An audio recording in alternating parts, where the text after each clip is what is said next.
या ठिकाणी आणखी तुम्ही पाहताय की अस्वच्छता आहे, पण या ठिकाणावरनं फक्त दिखावा करण्याचं जे काम आहे ते काम करण्यात आलेलं आहे। फक्त या ठिकाणी जे लोखंडी सळया होत्या ते काढण्यात आलेले आहेत।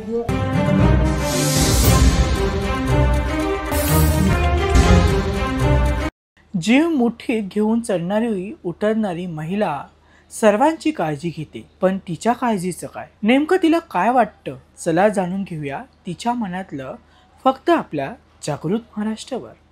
जागृत महाराष्ट्र प्रस्तुत तिच्या मनातलं। मडजेट्टी ते मडभाटी आणि मालाड या मार्गावर दररोज लाखो प्रवासी प्रवास करतात। हा एक प्रसिद्ध पर्यटन स्थळ म्हणून प्रसिद्ध आहे। विद्यार्थी आणि स्थानिक नागरिक पर्यटक प्रवास करतात।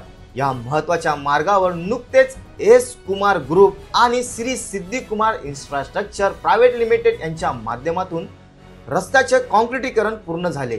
मात्र काम पूर्ण झाल्यानंतरही गंभीर निष्काळजीपणाची उदाहरणे समोर येत आहेत। मडजेट्टी समोरचा रस्ता पूर्ण होऊन आठवडा उलटला तरी लोखंडी सळ्या आणि मातीचे ढीग रस्त्यावर उघड्यावर पडलेले आढळले। ही परिस्थिती प्रवाशांच्या आणि स्थानिकांच्या जीवाला धोका निर्माण करणारी ठरली। जागृत महाराष्ट्राने ही बाब उजेडात आणताच प्रशासन खडबडून जागे झाले। अवघ्या 2 तासात लोखंडी सळ्या रस्त्यावरून रात्री हटवण्यात आल्या।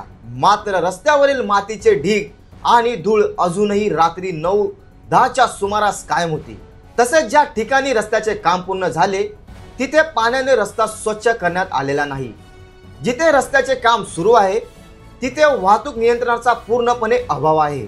धुळीवर नियंत्रण ठेवण्यासाठी कोणतेही प्रतिबंध उपाय योजले गेलेले नाहीत। यामुळे वाहन चालक आणि स्थानिक नागरिक त्रस्त झाले आहेत। प्रशासन आणि ठेकेदार यांच्यातील संगनमतीमुळे हे निष्काळजीपणा होत असल्याची जोरदार चर्चा आहे।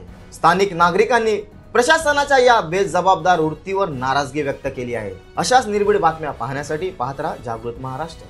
पहा जागृत, राहा जागृत। जागृत महाराष्ट्र न्यूज चॅनलला आता आपण ट्विटरवरती देखील फॉलो करू शकता। तसेच जागृत महाराष्ट्राच्या वेबसाईटला भेट देण्यासाठी गुगलवर टाईप करा www.jagratmaharashtranews.com। तसेच जागृत महाराष्ट्राला ट्विटर, इंस्टाग्राम, फेसबुक आणि यूट्यूबला फॉलो करा। तसेच बातम्यांना लाईक आणि शेअर करायला विसरू नका। धन्यवाद।